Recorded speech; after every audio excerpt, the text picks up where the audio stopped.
అవును. మీ రిజిస్ట్రేషన్ పేపర్కే మీకు అక్కడ దాన్ని చేసి రాళ్ళేసేయాలి అంతే. దానికి 2 ఏళ్ల లోపు ఎవడు అభ్యంతరం పెట్టకపోతే పర్మనెంట్ కాగితం ఇస్తారు మీకు.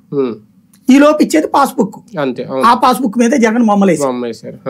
ఇది ఈ బుక్ ఇస్తారు. ఈ బుక్ ఇచ్చిన తర్వాత ఇక దాన్ని మార్చే అధికారం ఎవరికి లేదు.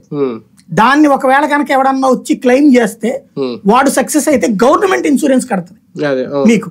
ఇది స్కీమ్. పర్మనెంట్ గా జగన్ బొమ్మతో కూడిన పాస్బుక్ ఇంట్లో ఉంటది.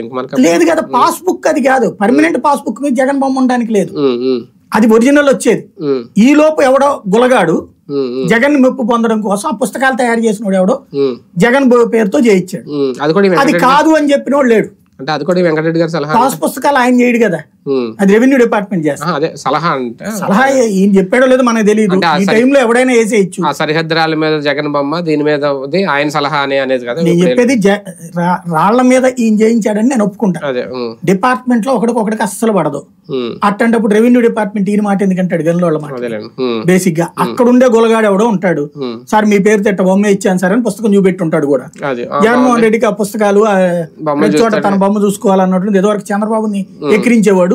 ఈయనకి అట్లాగే ఉందనడానికి సాక్ష్యం స్కూల్ పిల్లల చేత పొగిడించుకోవడం ఇది చూసాం కదా.